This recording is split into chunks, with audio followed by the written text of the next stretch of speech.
दुनिया का एक ऐसा शहर है जो शायद कभी नहीं सोता। रात में यहां अक्सर लोगों की रौनक लगी रहती है, स्पेशली मुंबई के मरीन ड्राइव पर, जो कि मुंबई की जान है।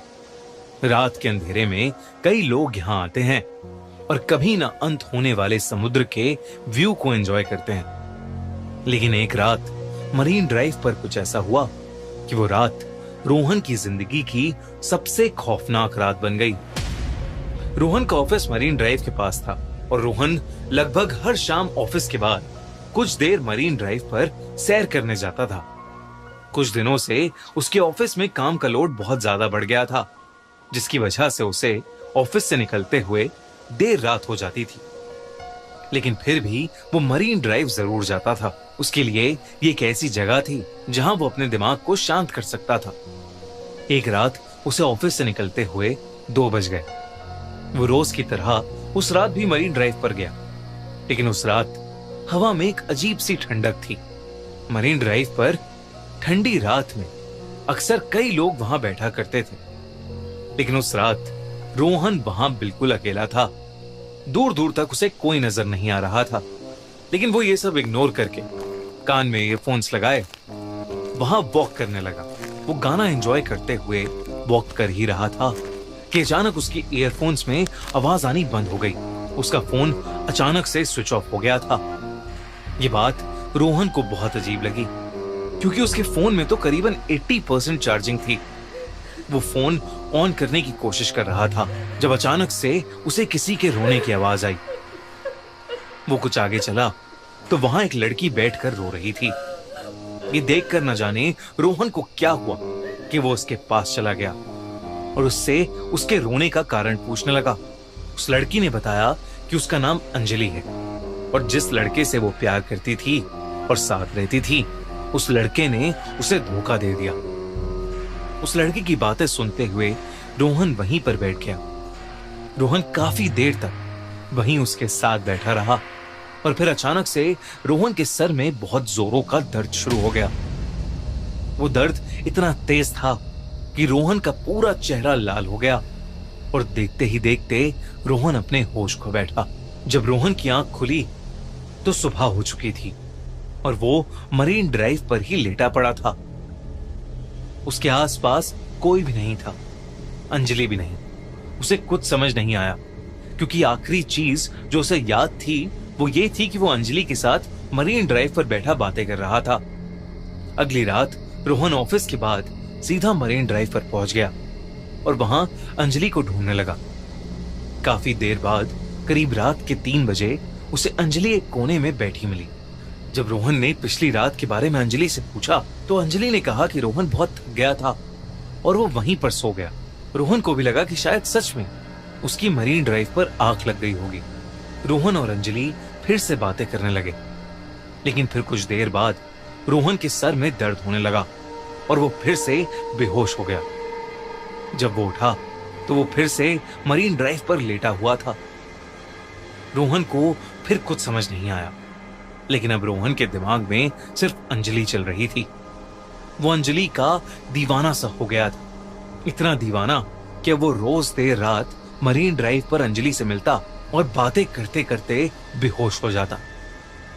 रोज सुबह उसकी मरीन ड्राइव पर लेटे हुए ही आंख खुलती। धीरे धीरे रोहन बहुत कमजोर होने लगा था। उसकी तबीयत बहुत ढीली रहने लगी थी। एक रात ऑफिस में रोहन के एक दोस्त ने उसकी हालत देख के पूछा कि क्या वो ठीक है। तब रोहन ने उसे अंजलि के बारे में बताया, लेकिन उसके दोस्त ने बताया कि वो भी पिछली रात मरीन ड्राइव पर ही था और उसने रोहन को मरीन ड्राइव पर अपने आप से बातें करते हुए देखा था। उसके आसपास कोई लड़की नहीं थी। रोहन अपने दोस्त की इस बात को सुनकर थोड़ा चौंक गया।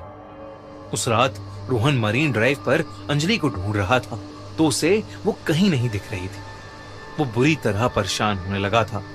रोहन के हाथ पैर कांपने लगे और पूरा शरीर पसीने से लथपथ हो गया था। अंजलि से मिलना मानो उसके लिए नशा सा बन गया था। रोहन अंजलि को ढूंढने के लिए मरीन ड्राइव की बाउंड्री वॉल के ऊपर चढ़ गया और अंजलि को आवाज देने लगा। और तभी अचानक उसे ऐसा लगा कि जैसे समुद्र से कोई काला साया निकला हो और उसके शरीर के आर पार हो गया हो। लेकिन इससे पहले कि रोहन कुछ सोचता, उसे अंजलि की आवाज आई। वो रोहन को अपने पास बुला रही थी। रोहन पीछे मुड़ा तो अंजलि उसे वहीं खड़ी मिली। रोहन फिर से अंजलि के पास जाकर बैठ गया। रोहन को उसके ऑफिस कलीग की बात बार बार परेशान कर रही थी, इसलिए उसने सोचा कि वो अंजलि के साथ एक फोटो खींचेगा। उसने अपना फोन निकाला और अंजलि के साथ फोटो खींचने लगा। और जैसे ही उसने फोटो क्लिक का बटन प्रेस किया, तभी अंजलि ने गुस्से में आकर उसके फोन पर अपना हाथ मारा और रोहन का फोन दूर जाकर गिरा। रोहन को यह बात बहुत अजीब लगी, पर अंजलि ने उससे कहा कि उसे फोटो खिंचवाना बिल्कुल भी पसंद नहीं है।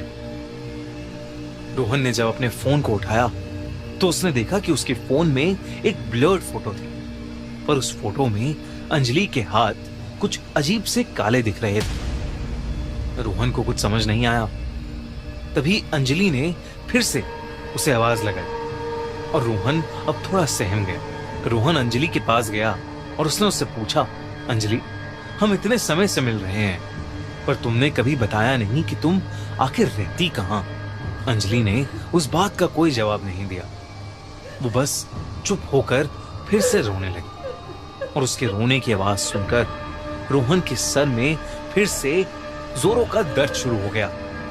हर बार जब भी रोहन का सर दर्द करता, उसके बाद उसे कुछ याद नहीं रहता। लेकिन इस बार जैसे ही रोहन को चक्कर आने लगे, उसने अपना फोन का कैमरा निकाला और उससे अंजलि की फोटो ले ली।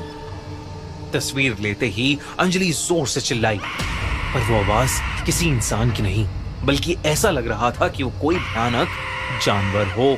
रोहन ने जैसे ही फोन के अंदर देखा तो उसका दिल दहल गया। उस फोटो में बैठी लड़की अंजलि नहीं थी, बल्कि एक बहुत भयानक चुड़ैल लग रही थी, जिसका पूरा शरीर काला पड़ चुका था।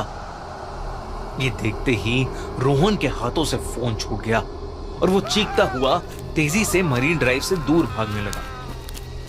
कुछ दूर जाकर जब उसने पीछे मुड़कर देखा तो अंजलि का चेहरा पूरी तरह बदल चुका था।